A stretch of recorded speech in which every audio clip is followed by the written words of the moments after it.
Punjab duck हवामान अभ्यासक मुक्काम पोस्ट गोगळे धामणगाव तालुका सेलू जिल्हा परभणी। आज आहे 26 मे 2024। शेतकऱ्यासाठी आज परत एक अंदाज देत आहे, कारण की सध्या काय झालं की पाऊस जवळजवळ येत आहे आणि शेतकऱ्याची बऱ्याच कामं राहिलेली आहेत, म्हणून शेतकऱ्यासाठी खास करून पूर्वकल्पना म्हणून हे अंदाज देत आहे।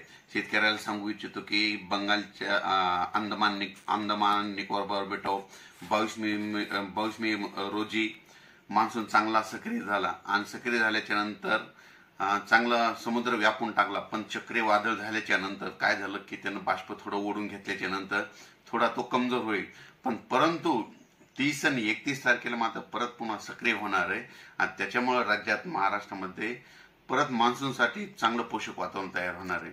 म्हणून सर्व शेतकऱ्याला सांगू इच्छितो, ज्यांची शेताची कामे राहिली असेल तर तुम्ही काय करा, 30 तारखेपर्यंत तुम्ही शेताची कामे करून घ्या, कारण की राज्यामध्ये मान्सून पूर्व पाऊस 1 जून ते 5 जून खूप म्हणजे चांगला पडणार आहे। काही ठिकाणी ओढे नाले वाहतील असा पाऊस येणार आहे, म्हणून हा अंदाज लक्षात घ्या।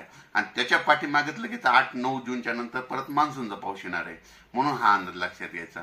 कारण की सर्व शेतकऱ्याला सांगू इच्छितो, बऱ्याच जणांचा असा गैरसमज आहे 1 जून नंतर 1-2 जूनला पडलेला पाऊस अवकाळी असतो। खरं जर पाहिलं तर शास्त्र सुद्धा अभ्यास केल्याच्या नंतर आतापर्यंत की 1 जून खरं तर पावसाळ्यामध्ये 1 जून नंतर पडलेला पाऊस हा मान्सूनचाच गृहीत धरावा लागतो, पण काय झालं की त्याला लोक गृहीत धरत नाही, म्हणून हे अंदाज लक्षात घ्या।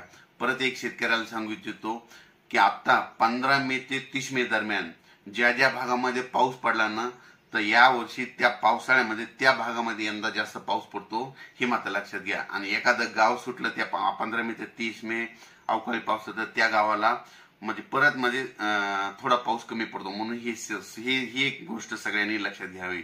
आणि ज्या भागामध्ये 15 मे ते 30 मे दरम्यान चांगला पाऊस पडला त्या भागामध्ये जूनच्या म्हणजे या वर्षी पावसाळा खूप चांगला पाऊस पडतो, हे सगळ्यांनी लक्षात घ्यावं, म्हणजे ह्या गोष्टी कोणी सांगत नाही। परत एक शेतकऱ्याला सांगू इच्छितो की राज्यामध्ये तुम्ही काय करा, 30 मे पर्यंत तुम्ही तुमचे काम आटपून घ्या, कारण की 31 मे ते जवळपास म्हणजे 5 जून पर्यंत राज्यात दररोज वेगवेगळ्या भागात पाऊस पडणार आहे। सांगायचं झालं तर सगळ्यात जास्त यावर्षी म्हणजे कोकणपट्टी, पश्चिम महाराष्ट्र, दक्षिण महाराष्ट्र, मध्य महाराष्ट्राची पेरणी जरा लवकर होणार आहे, म्हणून हे अंदाज लक्षात घ्यायचा।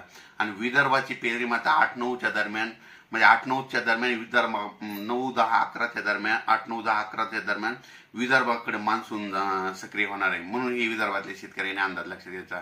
पण सुरुवातीला मात्र पश्चिम महाराष्ट्र, उत्तर महाराष्ट्र, दक्षिण महाराष्ट्र, मध्य महाराष्ट्र, मराठवाड्यामध्ये म्हणजे चांगला म्हणजे 1 ते 5 जून दरम्यान चांगला पाऊस पडणार आहे, म्हणून हे अंदाज लक्षात घ्या। आणि शेतकऱ्याला परत एक सांगू इच्छितो, शेतकऱ्यांना पेरणी करत असताना काय करायचं की पाऊस पडल्याच्या नंतर जमिनीमध्ये 1 ओल जर गेली तर तुम्ही तुमचा पेरणीचा निर्णय घ्यायचा, आणि जर कमी ओल 4 बोट ओल असेल तर तुम्ही तुमची पेरणी घेऊ नये। आणि परत एक सांगू इच्छितो की 1 ते 5 जून पाऊस पडल्याच्या नंतर परत लगेच त्याच्या पाठीमागं मान्सूनच आहे, म्हणजे मान्सूनचा पाऊस येतोय, म्हणून हे देखील सगळ्यांनी लक्षात घ्यायचं। परत एक शेतकऱ्याला आणखी एक कल्पना म्हणून द्यायची आहे की आता म्हणजे आज आहे 26 मे, 27 आणि 28 मे दरम्यान राज्यामध्ये पश्चिम महाराष्ट्रामध्ये बऱ्याच ठिकाणी अवकाळी पाऊस पडणार आहे, वाऱ्याचं प्रमाण जास्त असणार आहे, म्हणून शेतकऱ्यांनी स्वतः विजेपासून वाऱ्यापासून स्वतःची काळजी घ्यावी, म्हणून ही अंदाज सगळ्यांनी लक्षात घ्यावा।